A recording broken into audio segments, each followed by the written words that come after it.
Earlier this summer, my wife and I planned a 4-day trip up just north of Montreal.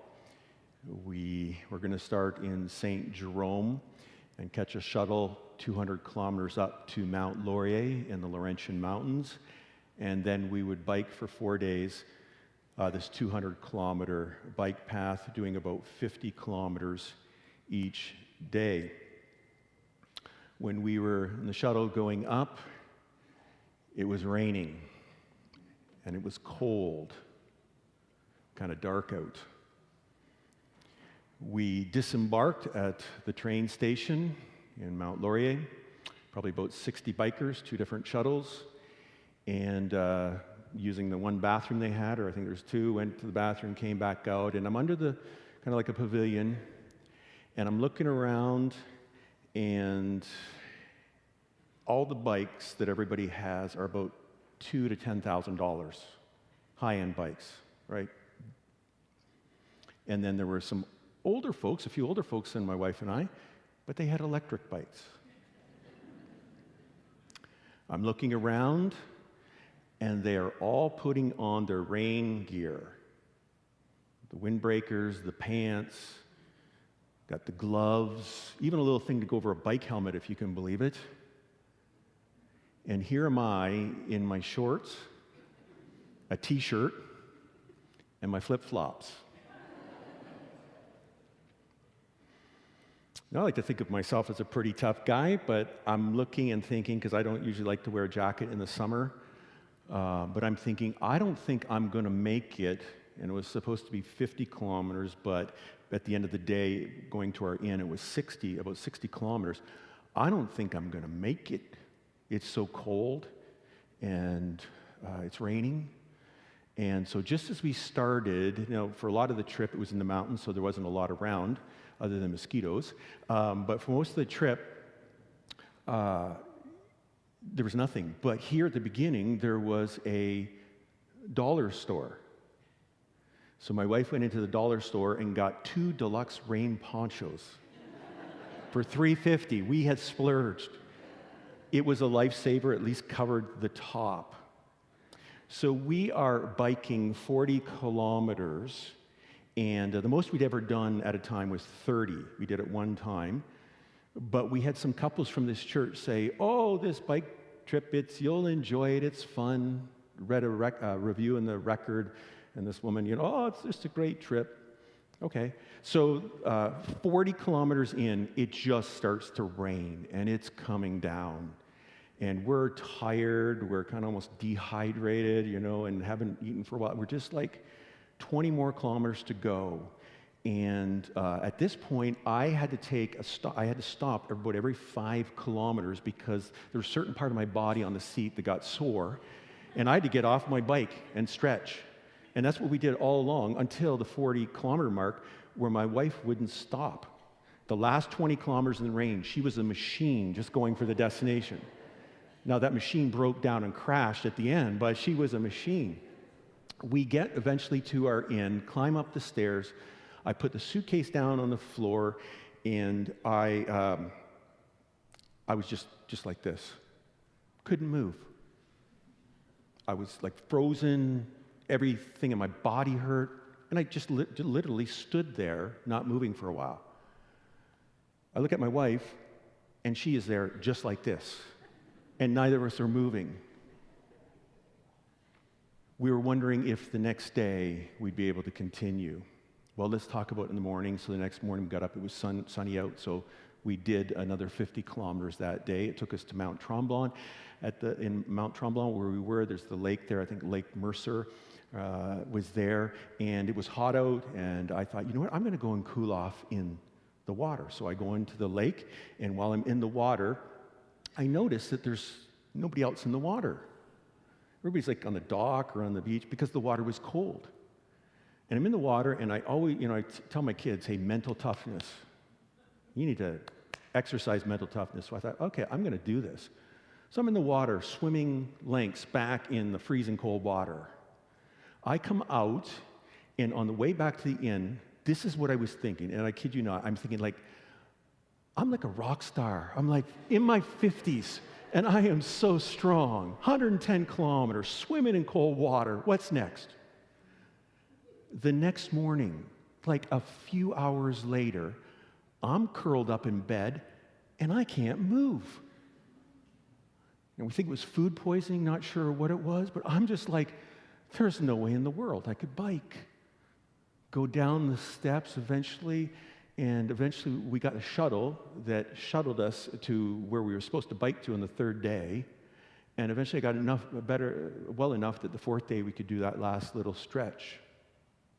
How can it be that you can feel so strong and your body's just full, for the next challenge, and then before you know it, something happens and you really can't do anything? And it's interesting, despite the advances in technology, despite scientific discoveries, despite the collective human ingenuity around the world, we still find ourselves with bodies that sometimes don't function the way we want to, where we get sick and we're in pain and we're suffering. On any given day at Woodside, someone in our church family is suffering from an autoimmune disease.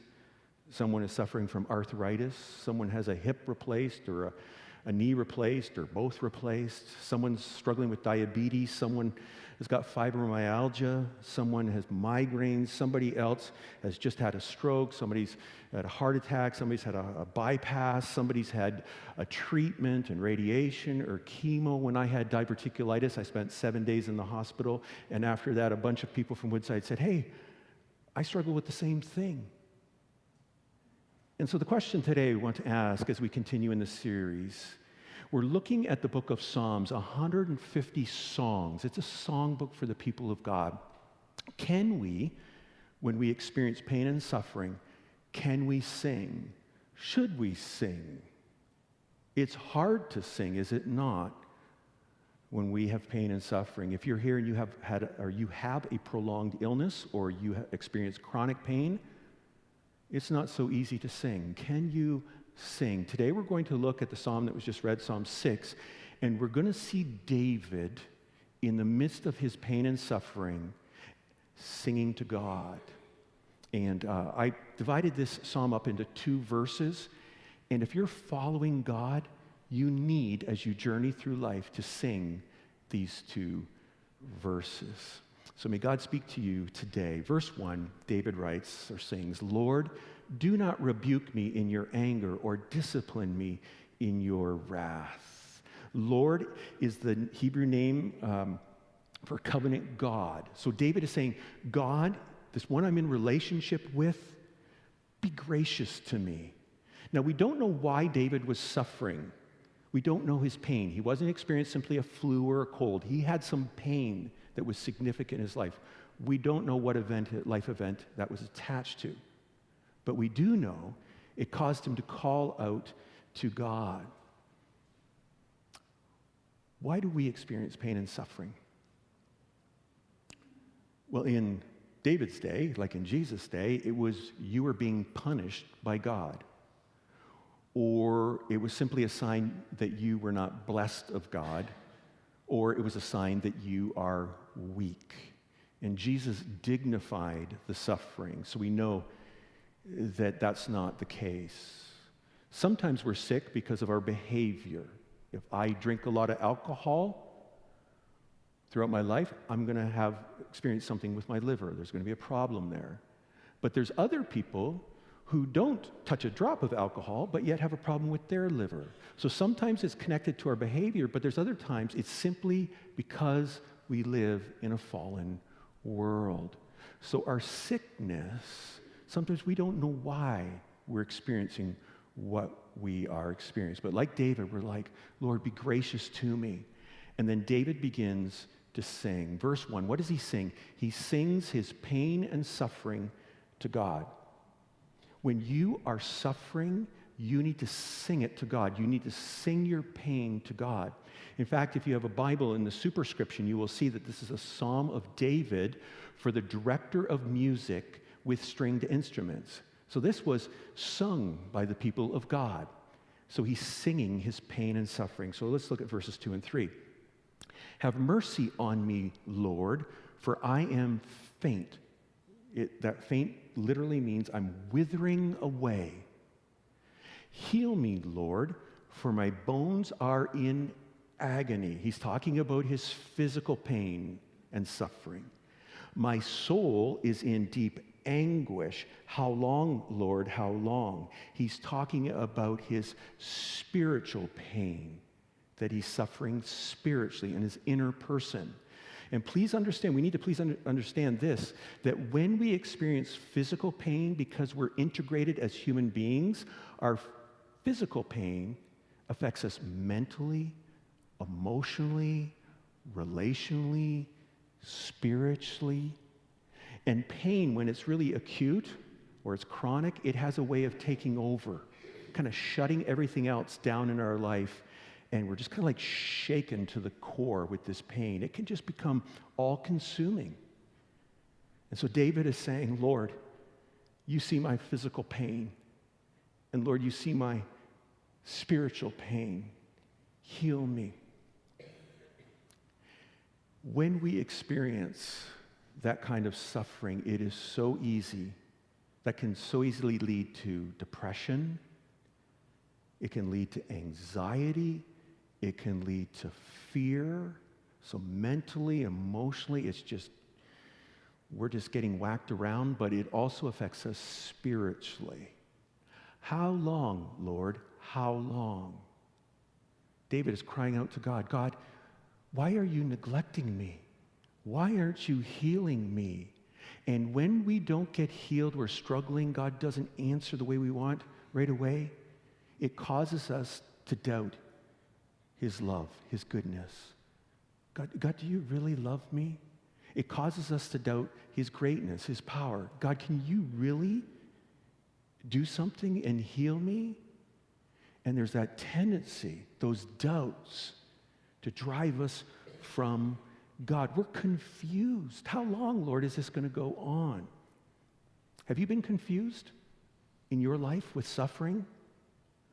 With physical suffering? It's easy to be confused in a hospital, right? Hospitals are not fun places to be. Hospitals are needles and pills and monitors and tubes and bedpans and call buttons, and as if that makes you vulnerable enough, they give you a gown with the opening on the back. Like, what's that all about, right? You're just like, and you're looking at the ceiling, and you're just like, how long, Lord? Why has this happened to me? Why aren't you doing something? How come this happened to me? And what we want to learn today is that as followers of Jesus, it is okay to question God. God, why is this happening to me? Do you love me?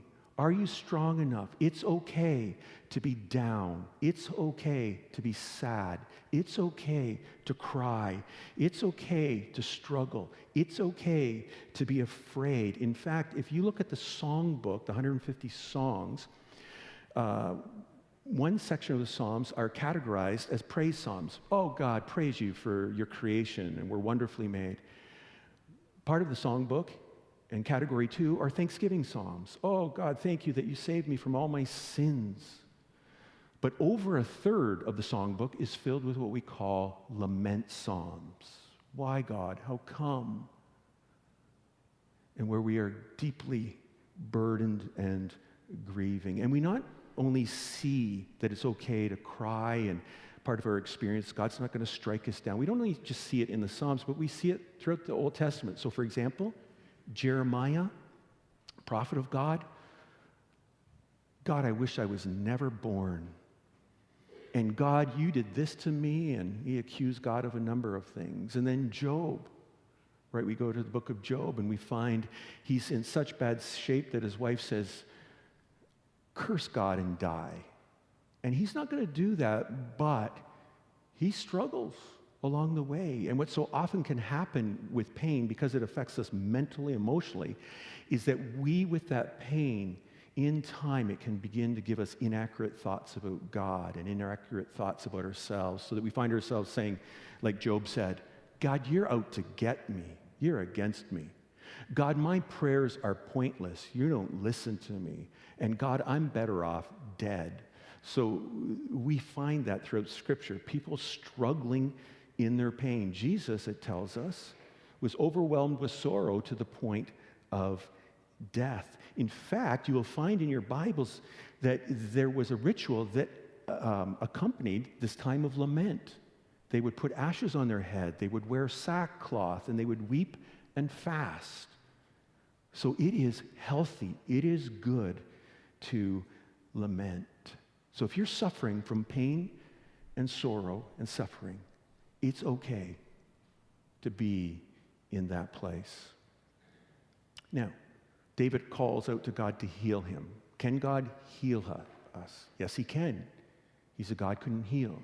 I know for myself, I pray for miracles, and I have seen miracles, and I have celebrated those miracles. Now, there's not a whole lot of them, but I've seen where it was the outright hand of God just healed. And sometimes God does that. But God also heals through his providence, through what he has created and he governs over. He uses that sometimes to heal us. So that's why you have a skilled doctor, a surgery, and God can heal through medicines and what he's made. But sometimes God chooses not to heal. He's promised that there is coming a day where we all will be healed as his children. But he sometimes says that he's not going to heal.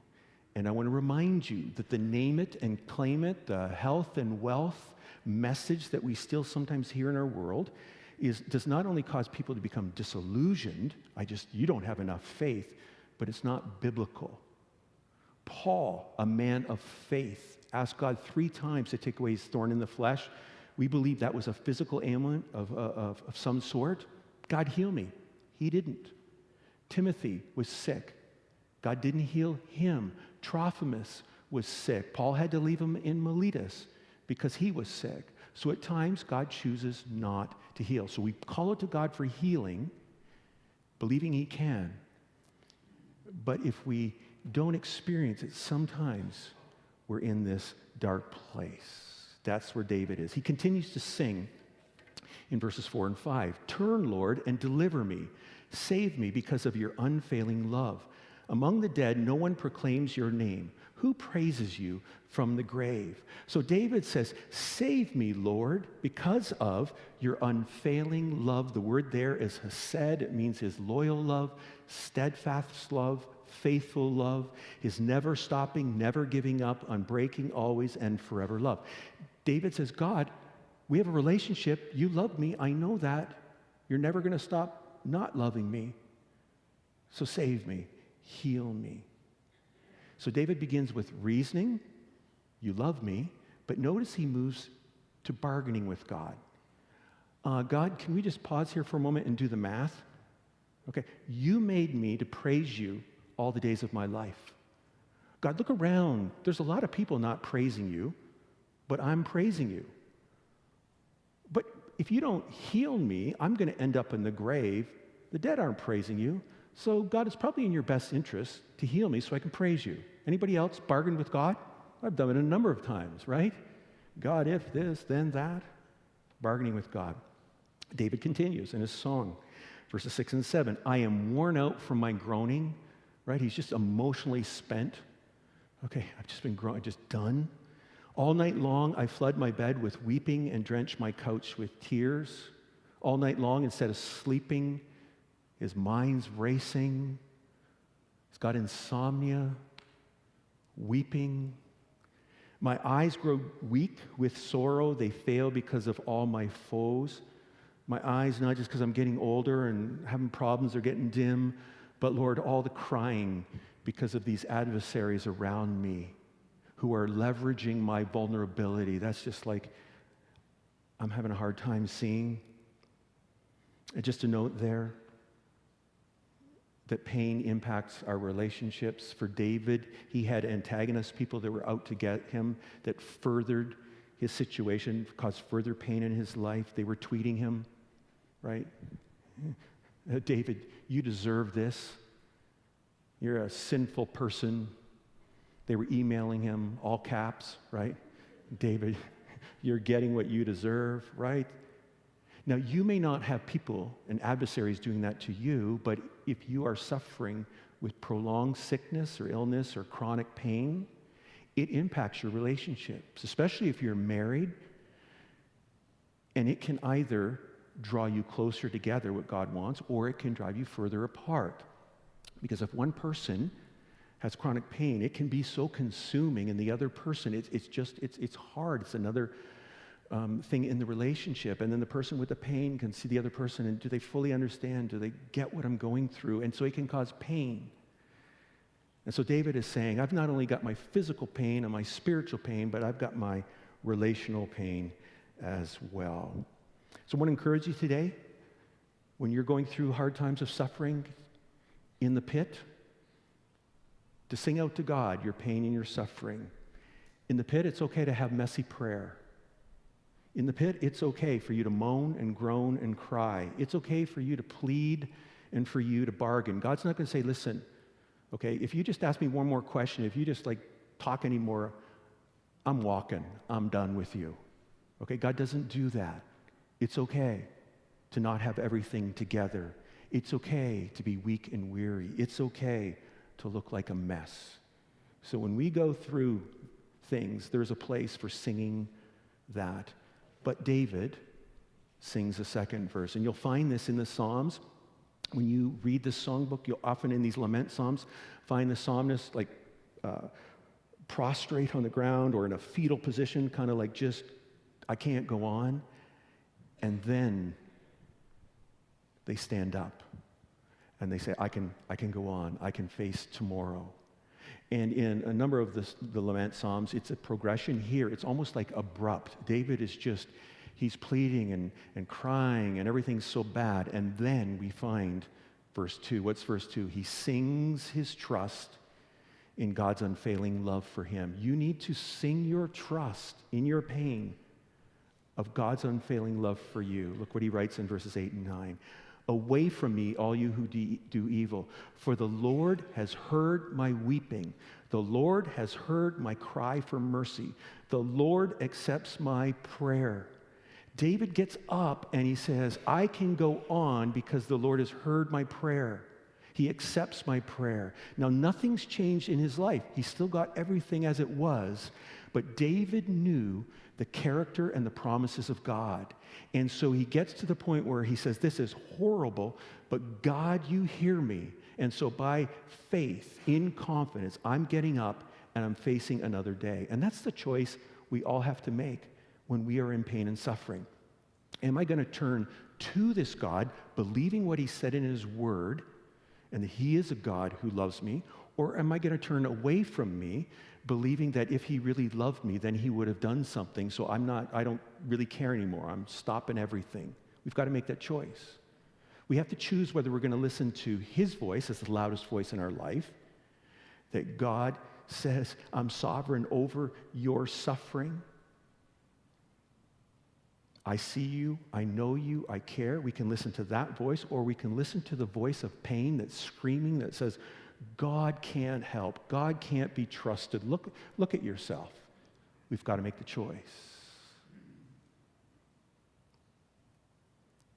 There are followers of Jesus down through history who have said, in the midst of my struggle with this illness, with this disability, with this, I'm going to still trust in this God who loves me.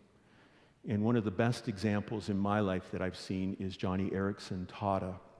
And when I was growing up, I read her book. It was a book on her life, and then watched the movie as well. But if you're not familiar with the story of Johnny, she, 17, 18 years old, was in an accident, and she was paralyzed from the neck down. She's a paraplegic, and for 5 decades, she's been in a wheelchair going around, and God has used that.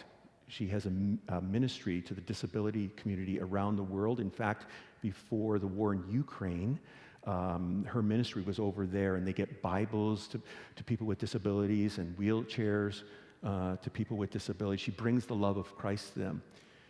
But she said in the 5 decades that she's been a paraplegic, that is a walk in the park compared to the chronic pain that she has suffered for the last 2 decades. And she says, it's hard for me at night to wake my husband up for the 4th time to ask him to turn me on my side to lessen the pain. And so in her bed, with searing pain, where does her mind go to? Is she going to go away from God, or is she going to go towards God? And it's not easy, but she has made the choice to continue to say, God, I'm listening to your voice. I'm going to continue to sing to me. She's come out with a new book called Songs of Suffering, where she looks at 25 hymns of the faith and these truths of God. And in the middle of the night, she sings them to God.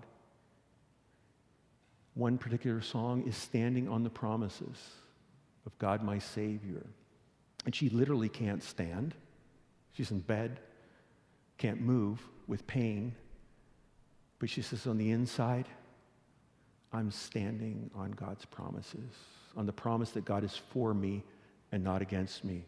The promise that Jesus is my Savior, and he's promised me where he is, I'm going to be with him.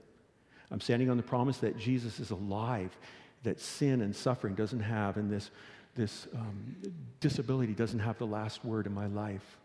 I'm standing on the promises that one day I will not have this body in this condition. But as Paul says in Romans 8, the redemption of the body, I will get a new body. As Paul says in Philippians 3, it's a glorified body. It's a body, this lowly body is going to be transformed into a healthy, perfect body. I'm standing on the promise that one day that I'm going to be a place where there is no more sorrow or sickness or death or pain or suffering. She had to make the choice. And if you're here struggling, as hard as it is in the deep night of your soul, it comes down to you making a choice. Will I listen to God and his voice, or will I turn from him? If you're here and your pain is overwhelming, you can center your mind on him, that he's your fixed reality. You can count your blessings as hard as it is. People in chronic pain will tell you that when they begin to thank God for just little things, in time, God uses that. You can count your blessings. You can claim your promises, the promises that he's given to you, a Bible verse or a number of Bible verses that you've memorized and you sing out again and again. You can consider your future, that death and sickness and sorrow does not have the last word, that Jesus and his love for you does. And can I also encourage you, if you find yourself and you just really are struggling, that you would reach out. We were not meant to go through life alone. And if you're in physical pain, that you would reach out. If you're in emotional pain, that you would reach out to others. We need, and I will say this, Christians in our lives. Why? Because we, like Job, can begin to think inaccurate thoughts about God and about ourselves just because of the suffering that we're going through. We need someone around us, whether it's in a life group or whether it's with our congregational support ministry or whether it's just someone going for prayer with you and praying for you. We need someone to say, God's got you. He still loves you. And if you're able, you still need to come to church, because it's at church that you hear week after week that eventually it's not only just going to be okay, it's going to be better than okay. And I'm going to hang in there until that day. And when we're suffering, again, those of you that chronic pain, it's not simply a one-day, one-off. It's a struggle all through life. But you're choosing to say, Lord, you've heard me. I'm going to go and keep living. Your health may quit, but the love of God for you cannot and will not quit. It cannot fail you. David knows that his pain and suffering does not have the last word, but he also knows that the enemies that are out to get him don't have the last word. Look what he says in verse 10. All my enemies will be overwhelmed with shame and anguish. They will turn back and suddenly be put to shame. David is speaking future tense. Those that are out against God and against me, God will deal with them. That God's love has the final word in my life. David in Psalm 13, similar psalm where he's like, how long, how long, how long? He ends his psalm this way. Psalm 13, verses 5 and 6. But I trust in your unfailing love, my heart rejoicing in your My heart rejoices in your salvation. I will sing the Lord's praise, for he has been good to me. That's not easy to do, but God can help you to do that. And then I want to speak for just a moment to all of us as followers of Jesus who are not struggling with our health. And by the way, for those of you that are young, remember your Creator in the days of your youth, because there's a day coming when the years will take its toll on your bodies. I speak from experience. But for all of us as followers of Jesus, following him leads us toward the sick and not away from them. Let me say that again. Following Jesus leads us towards the sick, towards the weak, towards the marginalized, and not away from them. Why? Because the one we're following was a man of compassion. He cared about people. He went out among the people, bringing his love to them and healing them. And then he tells his followers, he says, knowing that he's going to be going and leaving them, he says, and he talks to them about the parable of the Good Samaritan. He says there was this guy who was beaten up by robbers and left for dead, and nobody helped him, but a Good Samaritan came along and took care of him and helped him. And then he said, go and do likewise.